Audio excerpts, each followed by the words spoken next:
If you're trying to buy your dream home in Brisbane, Melbourne or Sydney and feel priced out of your dream suburb, then this video is for you. Check out this Brisbane loophole. Chandler is 14 k's from the Brisbane CBD. The median house price is $2.87 million. Capalaba is 17 kilometres from the CBD.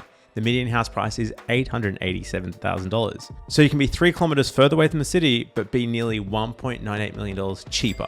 Why does a house in Melbourne, 10 k's east of the CBD, cost around $3.1 million, while one 10 kilometres west is closer to $950,000? It's a similar situation in Sydney if you compare Fairlight and Arncliffe. All right, one's on the beach, but there's a 96% difference in price though, and you're a similar distance from the city. So if you're seeing prices soar in your current suburb and thinking you're never gonna crack the market, it's okay.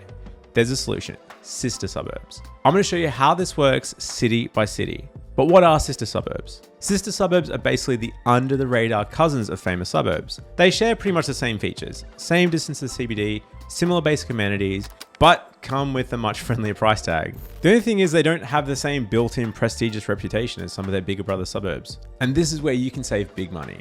You can think of them as less famous but equally well located neighbors. They share the same core location, but due to various factors which we'll get into, you can buy them for potentially hundreds of thousands of dollars less, even in some cases millions. Now, why is this such a smart move? Because it's all about strategic property buying. It's all about recognizing that the traditional approach, like mum and dad probably did, just targeting the most hyped suburbs isn't always the smartest move, especially in today's market.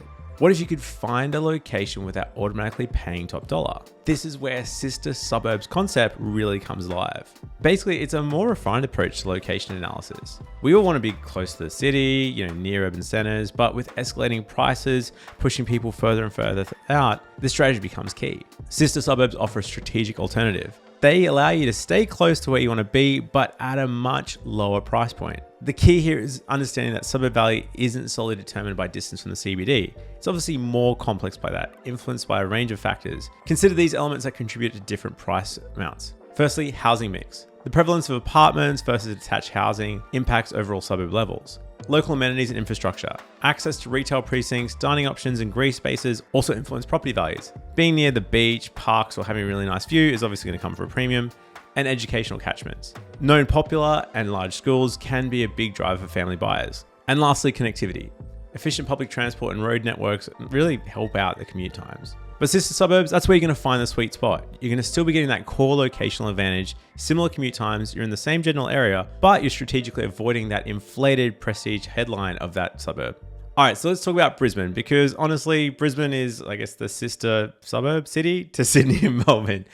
But as a city, the sister suburb concept really comes alive in Brisbane. In Brisbane, it's not just about saving money, although you definitely can. It's about making a lifestyle change and finding incredible value at the same time. You can actually dial in whatever Brisbane lifestyle you want. You can have the acreage dream, suburban convenience, village charm, and find a sister suburb that delivers without that crazy price tag of having the brand name version. But it is about being strategic and finding the right suburb for you and your needs. Let me break down a couple of great examples to show you exactly what I mean. Robinson versus Banyo. Now, I know Banyo means toilet in Spanish, but it's an actual suburb in Brisbane, and it's actually not bad. It's pretty close to the airport.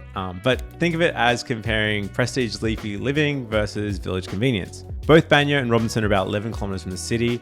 The commute's pretty similar, but they're completely different suburbs. Robinson is leafy streets, established suburb, big blocks, architecturally designed homes. It's pretty prestigious. It's really nice. Great schools, quiet streets. It's your classic Brisbane upscale family vibe. And because of that, the median house price is over $2 million.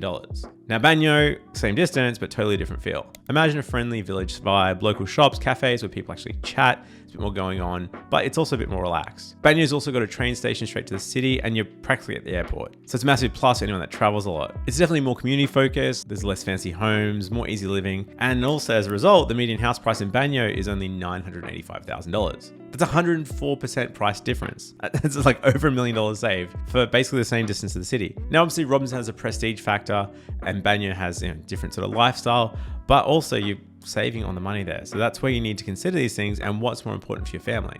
Next up, let's talk about Chandler versus Capalaba. And this one's all about land size. Chandler, acreage living, pure Brisbane lifestyle. Median block is 2.5 acres, even sometimes way bigger. It's all about sprawling estates, room to breathe, maybe a house or two in the back paddock, luxury, semi-rural dream living close to the city. But the median house price, $2.8 million.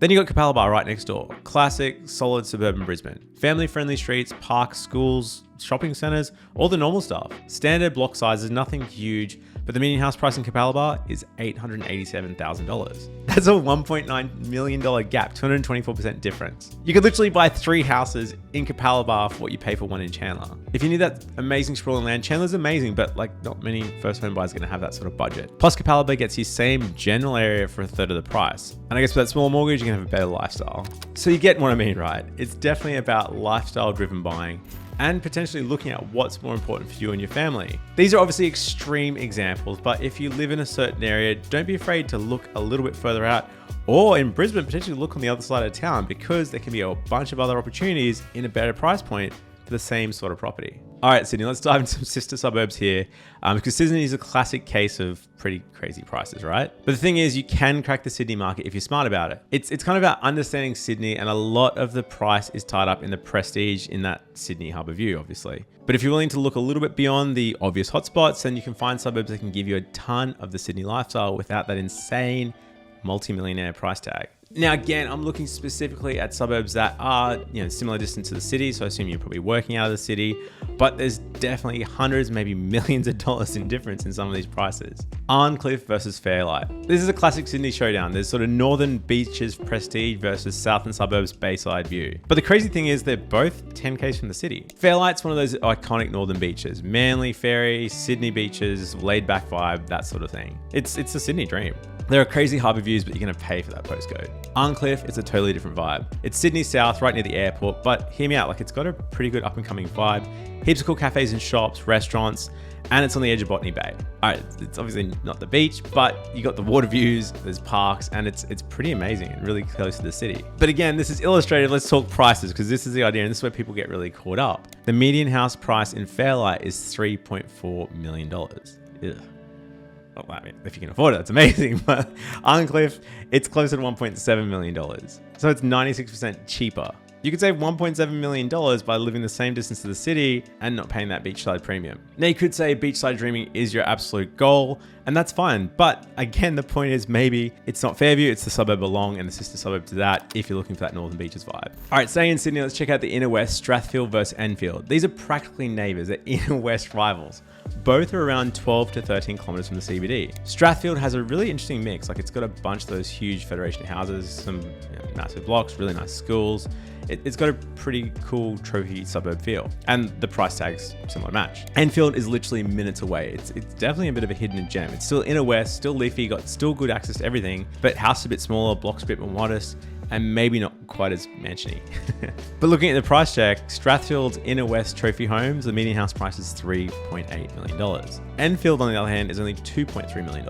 It's a 68% difference for suburbs that are just a stone's throw away. And that's the point of these sister suburbs. You could be living in Enfield, you still get access to all the schools in Strathfield, but you're getting quite a big discount there to not pay for the Strathfield postcode. So Sydney's sister suburbs, they're all about understanding where the real value lies. I mean, if you definitely want to stay at the beaches, that's fine. You can still stay on the northern beach, but you could look further along, like DY, keep going north kind of thing, to try and avoid those higher prices. But there's also opportunity if you're moving to Sydney and trying to be within that proximity to the city, to get a bit of both lifestyle. And in the west, the same thing. You can look the next suburb along and potentially get much more value for your money without having to sacrifice your lifestyle. All right, Melbourne time. Get ready for some serious sister suburb action. That sounds weird, but Melbourne is definitely, another interesting case study where the prices are still, like the differences is insane. Melbourne's crazy with certain suburbs because you can be literally next door to a suburb where you need to sell your firstborn to afford a home, then boom, like hop across an invisible line, same distance as the city, and suddenly it's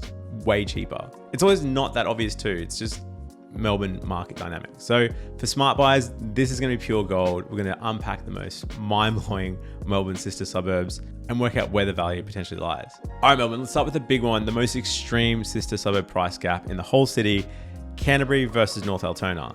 This is east versus west. I know like people get really uppity about that, but also just looking at it fundamentally, both are 10 kilometers from the city, 10Ks, which is pretty much where all the similarities end though. Canterbury, think of it as like a blue chip eastern suburb, great period homes, massive gardens, leafy streets, super nice private schools.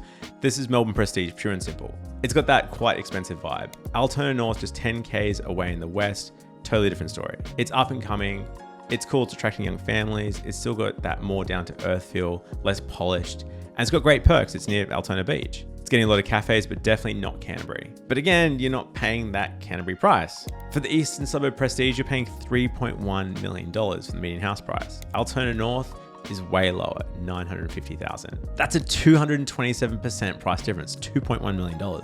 You could buy 3 houses in Altona North for the price of 1 in Canterbury. Now there's heaps more examples in Melbourne, but I think the point is it's all about understanding, Melbourne's sort of property tribes, east, west, north, south sort of situation, and realizing that those invisible lines across the city can make absolutely massive difference to your savings and what you're going to pay for your home. Try and be more strategic with what your search is. You may need to look further out from the suburbs you grew up in or you're familiar with to look at some amazing value. Here's your action plan. All right, so you're convinced, right? Sister suburbs is a smart way to do it, but how do you actually find them in your city? Don't worry, it's definitely not hard. So I'm going to show you how to do it step by step. Step 1 is define your distance or pick your commuter radius. First up, you want to decide how far realistically from the CBD you're willing to live. You want to be honest with yourself with your commuter tolerance, like 10, 15 Ks. Draw a bit of a circle around the city that you're looking at. That's your starting zone. Step 2 is check different directions. Don't just focus on one side of the city. It's a pretty common mistake that like 95% of people do. Look at suburbs in your distance radius in different parts of town. I'm talking east, west, north, south, you get it. This is where those price discrepancies start to appear. Cities very rarely are priced evenly in all directions. Next step is to hunt for price gaps. Now you need to jump into the price data. Jump online, check out real estate websites, look at median house prices in the suburbs that you're looking at, and try and hunt for those gaps. Look for the suburbs at similar distances but with big price differences. That's where the sister suburb magic is hiding. Step 4, compare suburb vibes. Now you want to compare the lifestyle factors. This is a critical one. Once you found the price gaps, dig deeper. Look at what kind of vibe the suburb has versus the pricey one. Amenities, schools, perks, transfers, what are you looking for? You can use tools like WalkScore to check this out and sort of see what's around in the immediate area, if there's lots of cafes, beaches, that sort of thing, rather than sort of trawling through Google Maps. Step 5 is get the inside scoop. Finally, you can start making some calls. I know it sounds scary, but it can be worth getting on the ground. If you're completely unfamiliar with that suburb, go talk to some local agents, get to know some people in suburbs, go to the cafe, speak to the owner, say, what's this area like? I'm just new, tell me about it.